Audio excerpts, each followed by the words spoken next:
Vous avez dit non à l'aide alimentaire. Pourquoi? L'aide alimentaire que nous avons reçue, malheureusement, au lieu de nous aider à nous développer, nous a maintenus dans une mentalité d'assister. Chaque jour, on tend la main pour demander à manger. Ça, c'est mauvais. Deuxièmement, l'aide alimentaire fait que les paysans de chez nous qui auraient pu produire ne peuvent plus produire parce que quand ils produisent, ils n'arrivent plus à vendre. C'est les surplus des paysans des autres pays qu'on nous amène ici.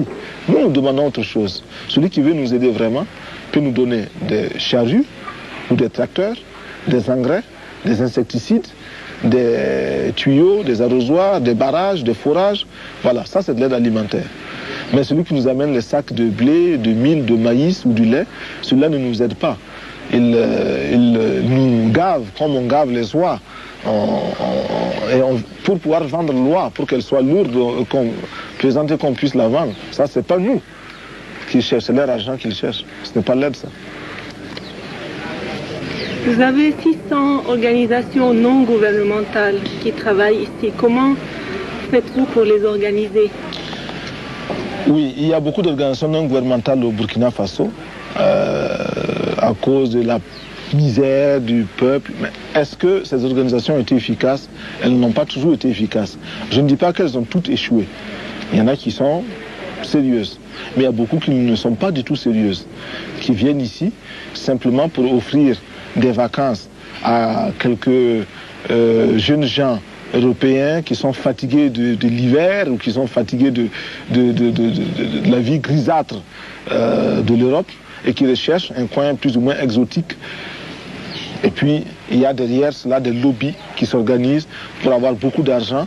On va demander à des vieilles femmes de donner un peu de sous pour aider les pays pauvres. Et elles sont sincères, ces vieilles femmes, elles donnent leur argent. Mais elles ne savent pas qu'une partie profite à ces politiciens qui sont des voleurs. Mais les organisations que nous avons ici, nous les avons regroupées au niveau d'un bureau que nous appelons le bureau de suivi des organisations. Ce bureau est logé à la présidence.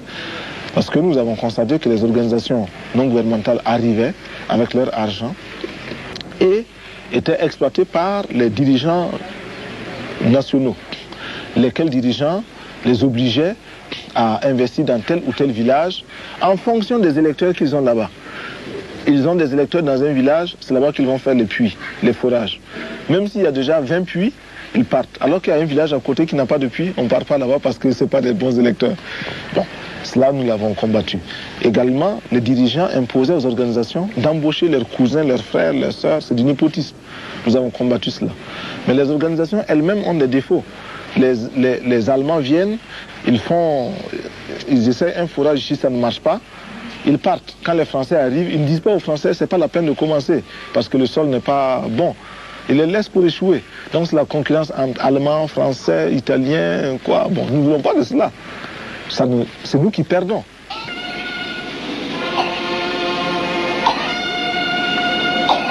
Partez! Upp! Posez! Upp! Sankaras nya idéer oroar grannländerna och Västafrikas konservativa stater försöker isolera Burkina Faso. Pour défendre l'indépendance, c'est un combat de tous les jours. Parce que je ne connais pas sur cette planète-là un pays qui peut soutenir à 100% le Burkina Faso sans demander de contrepartie. Je n'en connais pas. Seul le Burkina Faso peut aider le Burkina Faso. Tous les autres pays vous demanderont toujours quelque chose. Ce qui veut dire que c'est tout le temps la lutte. Et quand vous énoncez la vérité, elle blesse. Les partenaires, les amis pensent que vous devez être inconditionnel, surtout que vous êtes pauvre, vous êtes petit et ils peuvent s'occuper de vous. Or, nous sommes pauvres et petits, mais nous voulons tout le temps dire la vérité partout. Tous ceux qui cherchent à nous dominer, d'où qu'ils viennent, ils sont impérialistes. Même de l'Est, s'ils nous dominent. Et pour cela, c'est leur comportement qui fait qu'ils sont impérialistes, ce n'est pas leur position géographique. On ne cherche pas l'impérialisme avec une boussole. Est-ouest, non. On cherche l'impérialisme en fonction du bonheur qu'on a et des rapports qu'on a. Vous êtes là, tant que vous voulez connaître notre peuple, vous n'êtes pas impérialiste. Mais tant que vous cherchez à nous étudier pour nous dominer, vous devenez impérialiste. Et moi, je ne cherche pas à savoir si vous venez du nord ou du sud, de l'est ou de l'ouest. Vous êtes impérialiste et puis c'est tout. Même la couleur de votre peau ne m'intéresse pas. Parce que vous pouvez être noir, comme moi, mais avoir des idées de domination et d'exploitation des Noirs. Est-ce que les Africains n'ont pas de défauts? Les Africains ont beaucoup de défauts. Ils en ont beaucoup. Le premier défaut, c'est que nous sommes pas unis. C'est le plus grand, c'est un grand défaut aujourd'hui pour nous. Mais nous avons les autres défauts des hommes, hein, des autres hommes. Il y a des paresseux chez nous, il y a des voleurs, mais je crois qu'il y en a chez vous aussi, on voit dans les journaux chaque fois. Il y a des dirigeants chez nous qui sont des voleurs, mais on voit dans vos pays également des scandales chaque jour.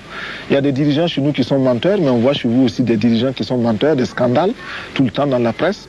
Donc nous avons les défauts des hommes.